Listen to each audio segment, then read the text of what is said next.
ஒரு 6 மாதம் 8 மாதமாகவே பார்த்திங்கன்னா சாமானியர்கள் வந்து தங்கம் வாங்கலை. என்ன ஒரு கல்யாணம் வருதா, பிஜேபி பீரியட் வந்துச்சுன்னா எல்லா டேக்ஸையும் எடுத்து சிங்கிள் பாயிண்ட் டேக்ஸ், ஒரே ஒரு வருமான வரி மட்டும்தான் இருக்குது, மற்ற எல்லாமே போட்டுனாங்க. அதெல்லாம் கேட்கறதுக்கு நல்லா தான் இருந்துச்சு. உண்மையிலே எல்லாருமே சொன்னாங்க நிறைய இப்போ மக்களை மறந்துட்டு இருப்பாங்க. ஆமாம், ஆந்திராவில் புது ஒரு கோல்டு மைன் கிடச்சிருக்கு, இதனால் வந்து தங்கம் விலையெல்லாம் குறைய போகுது, இவ்வளோ டைம் வந்து தங்கம் நம்ம இந்தியாவுக்கு கிடைக்கும். அந்த நியூஸ் வந்து ஓல்டு நியூஸ். நம்மளுடைய தேவைகள் எதாவது இருக்கா, ஒரு இடம் வாங்க போகிறீங்களா, இல்லை பிள்ளைகளுடைய படிப்பு மேற்படிப்பு இருக்கா, இல்லை அயல்நாடு போய் படிக்கணுமா, நம்மளுடைய சௌகரியத்துக்கு தேவை இருக்கா, தாராளமாக தங்கத்தை வைத்துருங்க. அந்த தங்கத்தை நீங்கள்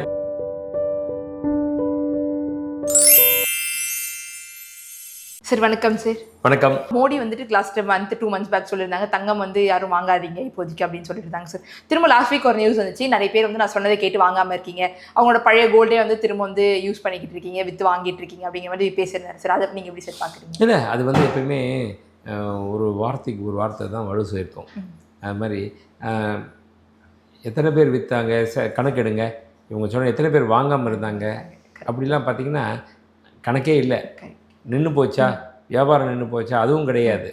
இது எப்பயுமே இப்போது ஒரு வியாபாரம் மந்தத நிலையில் இருக்குது. ஏன்னா இது வந்து இந்த விலை ஏறினதுக்கப்புறம் பார்த்திங்கனாலே ஒரு 6 மாதம் 8 மாதமாகவே பார்த்திங்கன்னா சாமானியர்கள் வந்து தங்கம் வாங்கலை.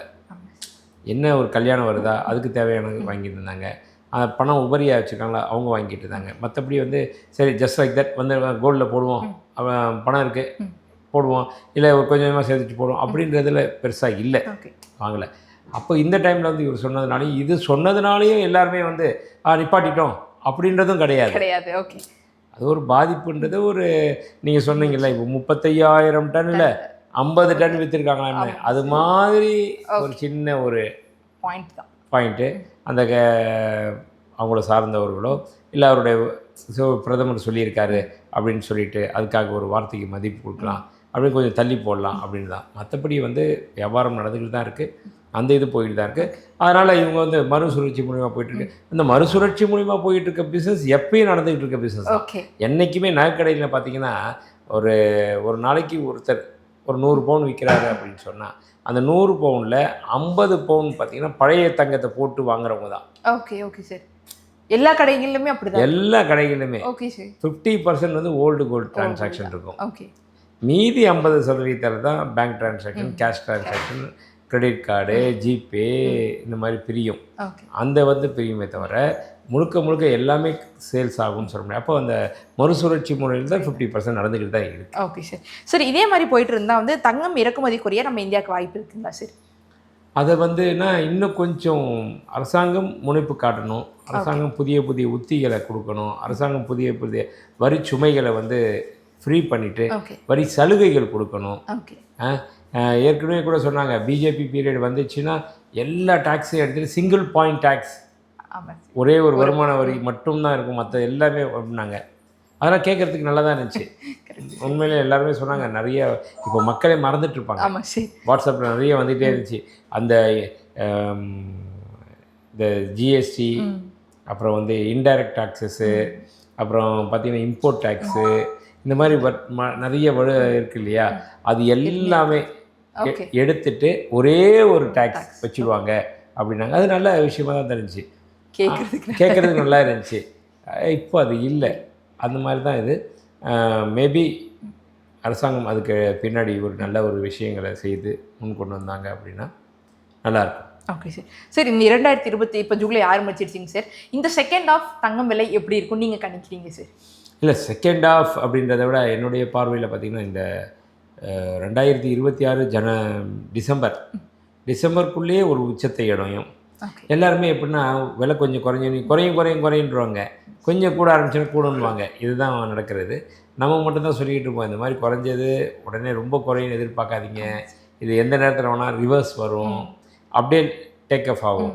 ஒரு இது ஃப்ளைட் எப்படி இறங்குற மாதிரி லேண்ட் ஆகி வரா மாதிரி வந்து டக்குன்னு இப்படி தூக்குது, அது மாதிரி தான் கோல்டு ப்ரைஸை பொறுத்த வரைக்கும்.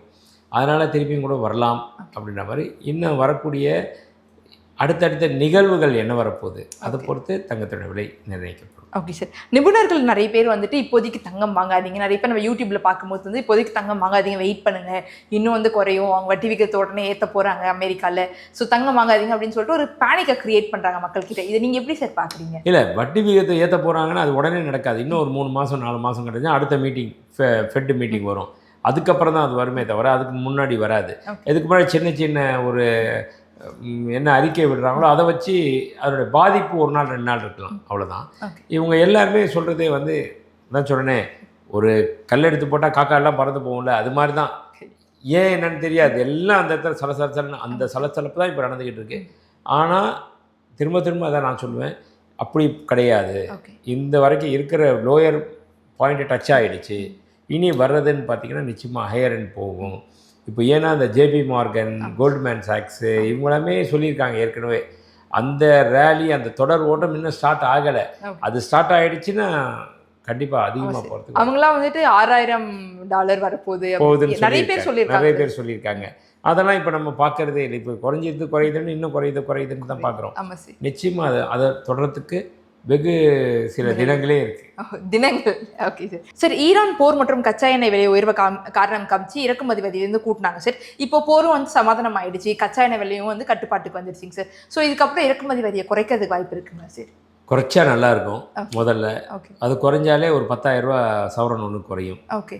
ஆமாம். Okay sir. மறைமுகம் வந்திருக்கு இல்லையா ஆல்ரெடி, அது ஒரு குறையும். அது ஒரு நல்ல விஷயம். ஆனால் இப்போ குறையுமா அப்படின்றது கண்டிப்பாக கிடையாது, குறைக்க மாட்டாங்க. ஏன்னா அரசாங்கத்துக்கு நல்ல வருமானம் வந்துக்கிட்டு இருக்கு. அது ஒரு இன்டைரக்டாக சத்தம் இல்லாமல் வருமானம் தானே, அதனால் அதை குறைக்க மாட்டாங்க. அங்கேயும் கச்சா எண்ணெய் பிரச்சனையும் சீக்கிரம் ஒன்றும் முடியலை. இவங்க எதுக்காக அதை பண்ணாங்கன்னா, கச்சா எண்ணெயில் வந்து நம்மக்கிட்ட இருக்கிற அந்நிய செலாவணி டாலர் கைவசம் வந்து கச்சா எண்ணெய்க்கு நிறைய தேவைப்படுது. அதனால் நம்ம அதை முன்னெடுப்போம், அதுக்காக நிறைய சேர்த்து வச்சுப்போம், நாளைக்கு தேவை இருக்கும் இன்னும் அப்படின்றதுக்காக தான் மோடிஜி அவர்கள் அதை கொடுத்தாங்க. அது உடனே ஃபுல்லாக ஆகிடுச்சானா தீரலை. இப்போ இந்த சண்டையெல்லாம் முடிஞ்சு அது எல்லாமே இனி அதை சகஜ நிலைக்கு வந்தால் மட்டும்தான் பழையபடி அதை விட கீழே கூட $50 ஒரு பேரல் அப்படின்ற லெவல் வந்தால் நல்லாயிருக்கும். Okay sir. ஆனால் வந்து இறக்குமதி குறைக்க இப்போதைக்கு வாய்ப்பு இல்லை. கண்டிப்பாக இப்போதைக்கு ஒரு 6 மாதத்துக்கு குறைக்க மாட்டாங்க. 6 மாதத்துக்கு. Okay sir. சார், அடுத்ததான் இப்போ வந்து ரீசெண்டாக 2-3 நாளுக்கு முன்னாடி நியூஸ் சேனலில் பார்க்கும்போது வந்துட்டு ஆந்திராவில் புது ஒரு கோல்டு மைன் கிடச்சிருக்கு, இதனால் வந்து தங்கம் விலை எல்லாம் குறைய போகுது, இவ்வளோ டன் வந்து தங்கம் நம்ம இந்தியாவுக்கு கிடைக்க போகுது அப்படிங்கிற மாதிரிலாம் வந்து நியூஸ் போட்டுட்ருக்காங்க சார். அதை பற்றி அந்த நியூஸ் வந்து ஓல்டு நியூஸுங்க. அது இன்னைக்கு நேற்றுக்கு நடந்த விஷயமே கிடையாது. அது கிடையாது. ஒரு 4-5 வருஷமாக ஜியோ மைன்ஸ்ன்னு சொல்லி ஒரு கம்பெனி, அவங்க வந்து இதை எடுத்து ஆராய்ச்சி பண்ணி அந்த மைசூர் டெக்னாலஜிஸ் வந்து இவங்களோட சேர்ந்து கிட்டத்தட்ட பல கோடி ரூபாய் அதுக்காக செலவு பண்ணியிருக்காங்க. செலவு பண்ணி R&D பண்ணி ஒரு 4-5 வருஷமாக பண்ணி இப்போது ஒரு நிலைப்பாட்டுக்கு வந்திருக்காங்க. என்னென்னா இதில் இவ்வளோ கிடைக்கலாம். எவ்வளோ கிடைக்கும் அப்படின்னா, நம்ம இப்படி இந்த கணக்கு தான். சைனாவே 347 டன்னு வந்து உற்பத்தி பண்ணுறாங்க. ரஷ்யா, கனடா, ஆஸ்திரேலியா இவங்களும் உற்பத்தி பண்ணுறாங்க மைனிங். நம்ம இந்தியா இறக்குமதி மட்டுமே 800 டன் பண்ணிக்கிட்டு இருக்கோம். இறக்குமதி மட்டுமே சார்? ஓகே. வெளிநாடுகள்லேருந்து இறக்குமதி சுமார் 700லேருந்து 800 டன் ஒரு மாதம் ஒன்றுக்கு நம்ம எடுத்துக்கிட்டு இருக்கோம். சரி, நம்மக்கிட்ட எவ்வளோ இருக்குது, பெரிய நாடாச்சு நம்ம நாடு, எவ்வளோ இருக்குது அப்படின்னா 1 டன் கூட நம்மள்கிட்ட இல்லை. உற்பத்தி கிடையாது. ஓகே. சிம்பிளாக சொன்னால் 1 டன் கிடையாது.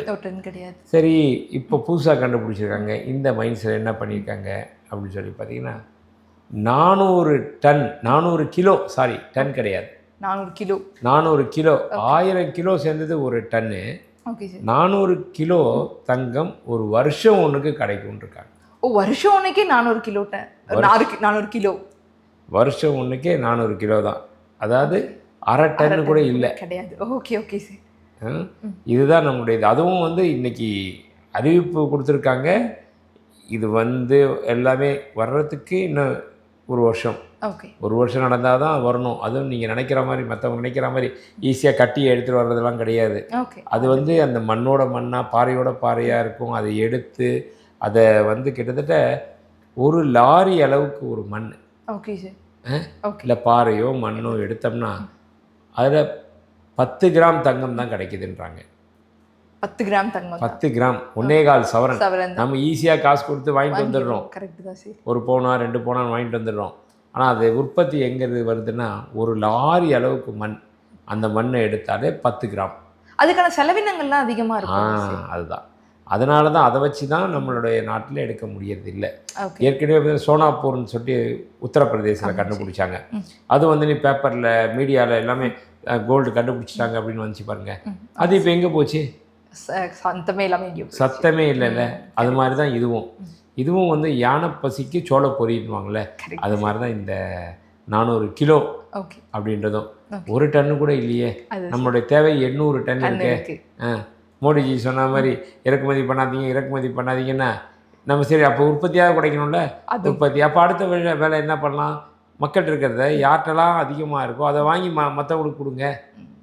அதை கொடுக்கணும். என்ன பண்ணணும்? அவங்கள்ட்ட கொள்ளடிக்க வேணாம், பிடுங்க வேணாம். நல்ல ஒரு அருமையான ஸ்கீம் கொடுக்கணும். அருமையான ஸ்கீம் கொடுத்து அவங்களே கொண்டு வந்து நான் கொடுக்குறேன். எனக்கு இப்போது சொல்கிறாங்கல்ல 50 டன் விற்றுட்டாங்கன்னு சொல்கிறாங்கல்ல, அவன் தேவைகளுக்கு தானே விற்கிறான். அதை நீங்கள் கொடுங்க, ஸ்கீமாக கொண்டு வாங்க. எப்போ யாரெல்லாம் விற்கணும்னு ஆசைப்படுறீங்களோ கொண்டு வாங்க. உனக்கு வந்து கேபிட்டல் கெயினில் வந்து ஒரு சில இது கொடுக்குறேன், ரிபேட் கொடுக்குறேன், டிஸ்கவுண்ட் கொடுக்குறேன், அதை வந்து கம்மி பண்ணுறேன். அப்போனா என்ன பண்ணுவாங்க? எல்லோரும் கொண்டு வந்து டக்குன்னு விற்றுட்டு ஒயிட்லேயே கொடுத்துட ஆரம்பிச்சிடுவாங்க. உனக்கு உன்னுடைய கருப்பு பணமாக பதுக்கி வச்சுக்க, அதெல்லாம் கொஞ்சம் ரிலாக்ஸேஷன் தரேன் அப்படின்லாம் சொல்லணும்ல. அதெல்லாம் சொல்லாமல் நீ தங்கம் வாங்காத, நீ இறக்குமதி பண்ணாத அப்படின்னா எனக்கு அவருடைய கொள்கைகள் ரொம்ப பிடிக்கும். அது மாதிரி ஒரு ஆனஸ்டான பர்சன்ன்றது வந்து உண்மையிலேயே நல்ல ஒரு இந்த வயசில் ஒரு திடகாத்திரமான ஆள், நல்ல ஒரு அரசியல் அனுபவம் மிகுந்தவர். உலக நாடுகளே இன்றைக்கி திரும்பி பார்க்கக்கூடிய அளவில் மோடிஜி இருக்கார். ஆனால் இதையும் வந்து எடுத்தோம் கவுத்தோம் இல்லாமல் இதையும் நல்ல விஷயம் கொடுத்தா மக்களே பாராட்டி கொண்டு வந்து கொடுப்பாங்க. இப்போ நம்ம பேசுகிறோம்ல 50 டன் விற்றுட்டாங்களாமே, விற்கிறாங்களே 50 500 ஆக்குங்க.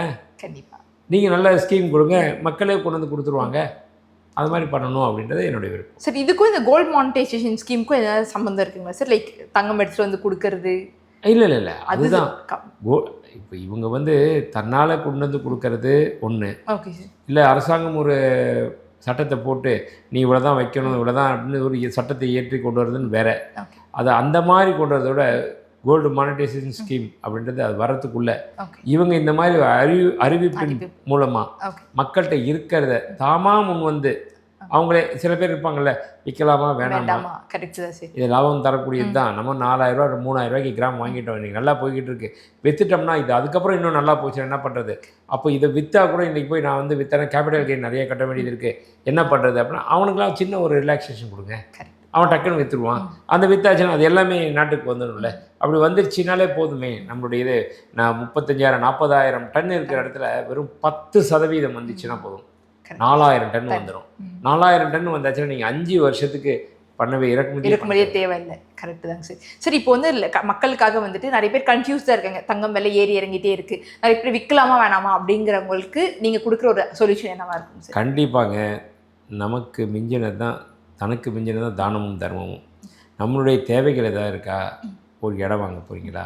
இல்லை பிள்ளைகளுடைய படிப்பு மேற்படிப்பு இருக்கா? இல்லை அயல்நாடு போய் படிக்கணுமா? நம்மளுடைய சௌகரியத்துக்கு தேவை இருக்கா? தாராளமாக தங்கத்தை விற்றுருங்க. அந்த தங்கத்தை நீங்கள் கம்மியான விலையில் வாங்கியிருந்தா, ஓகே 3000 4000 அந்த மாதிரி ரேட்டில் வாங்கியிருந்தீங்களா, தாராளமாக வைங்க.